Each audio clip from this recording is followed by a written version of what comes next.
Hi friends, எல்லோரும் நல்லா இருக்கீங்களா? எல்லா ஊர்லேயும் வெயில் பட்டைய கலப்பு தான். எங்கள் ஊர்லேயும் அப்படி தாங்க. காரமான குழம்புலாம் சாப்பிட முடியாது. அதுக்காக தான் ஒரு சுரக்காயை வச்சு ஒரு மோர் குழம்பு இன்றைக்கி ரெடி பண்ணியிருக்கோம். இது நாட்டு சுரக்காயை எடுத்து நல்லா தோல் சீவிட்டு சின்ன சின்னமாக கட் பண்ணி தனியாக வேக வச்சுக்கணும். குக்கரில் வச்சுக்கிறதுனால வச்சுக்கலாம், ஓப்பன் பாட்டில் வச்சுக்கிறதுனால வச்சுக்கலாம். அதுக்கு இது செய்கிறதுக்கு என்ன தேவைன்னு பார்த்தீங்கன்னா, கெட்டியான தயிர், அதுக்கப்புறம் தேங்காய், சீரகம், கொஞ்சம் இஞ்சி, உங்களுக்கு தேவையான அளவு பச்சை மிளகாய். இது தனித்தனியாக மிக்சியில் அடிச்சிருங்க.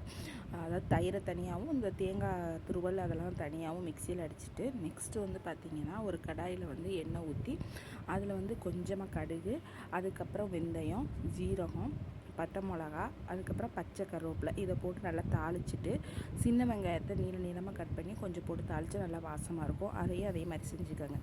நெக்ஸ்ட்டு பார்த்திங்கன்னா இதில் மஞ்சத்தூள் சேர்த்துக்கோங்க. நான் எங்கள் வீட்டிலேயே அரைச்ச மஞ்சத்தூள் தான் சேர்த்துட்டேன். எப்போதுமே மஞ்சள் குறுக்கு மீன் இருக்கிறதுனால நம்ம ஃபுட்டில் சேர்த்துக்கிறப்ப ரொம்ப நல்லா தான் இருக்கும். அதே மாதிரி வீட்டில் அரைச்சி பயன்படுத்துங்க. இல்லைன்னா கடையில் வாங்கினீங்கன்னா அதில் ஏதாச்சும் கலர் ஏஜென்ட்லாம் போடுறாங்க. இப்போ அதனால் நீங்கள் வீட்டில் முடிஞ்ச வரையுமே எல்லா மசாலாவுமே வீட்டில் வாங்கி பண்ணுறது தான் நல்லதாக இருக்கும். அதே மாதிரி நான் வீட்டில் அரைச்ச மஞ்சத்தூளை இப்போ போட்டு நல்லா தாளிச்சிட்டேன். தாளித்ததுக்கப்புறம் வேக வச்சு எடுத்து வச்சுருந்த நம்மளோட அந்த சுரக்காய், நாட்டு சுரக்காயை அதில் போட்டுட்டு, நெக்ஸ்ட்டு நம்ம அடித்து வச்சுருந்த அந்த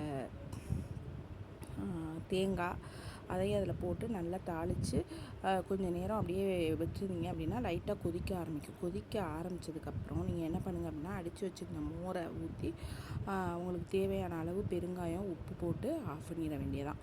சுவையான மோர் குழம்பு ரெடி ஆயிடும். இதை சுடு சாதத்தில் சைடிஷ் நல்லா காரமாக நாங்கள் இன்றைக்கி என்ன பண்ணோம் அப்படின்னு பார்த்தீங்கன்னா, கருவாடும் பாகக்காய் பண்ணிட்டோம். அதுக்கப்புறம் கொத்தரவத்தல் இருந்துச்சு, அதை வறுத்து அதுதான் இன்றைக்கி எங்கள் வீட்டில் சாப்பாடு. இது வெயிலுக்கு கட்டுக்கு ரொம்ப உரப்பு இல்லாமல் நம்ம கொடுக்குறப்ப கட்டு ஹெல்த்தியும் நல்லாயிருக்கும். காரம் இல்லாமல் சாப்பிட்றதுனால ரொம்ப நல்லாவும் இருக்கும். பிள்ளைங்களும் விரும்பி சாப்பிடுவாங்க. நீங்களும் இதை ஒரு தடவை ட்ரை பண்ணிவிட்டு என்னென்னு சொல்லுங்கள். இது மாதிரி உங்களுக்கு ஃபுட் ரெசிபீஸ் வேணும்னா நம்ம சுசித்ரு ஃபுட்ஸை ஃபாலோ பண்ணிக்கோங்க. நம்ம என்ன பண்ணுறோம் அப்படின்னா, பாரம்பரிய அரிசிகள், சிறுதானியங்கள், அதே மாதிரி மூலிகையில் மதிப்பு கூட்டல் பண்ணி சேல் பண்ணிகிட்டு இருக்கோம். உங்களுக்கு அது தொடர்பாக எது வேணாலும் கமெண்ட்டில் சொல்லுங்கள். பாய்.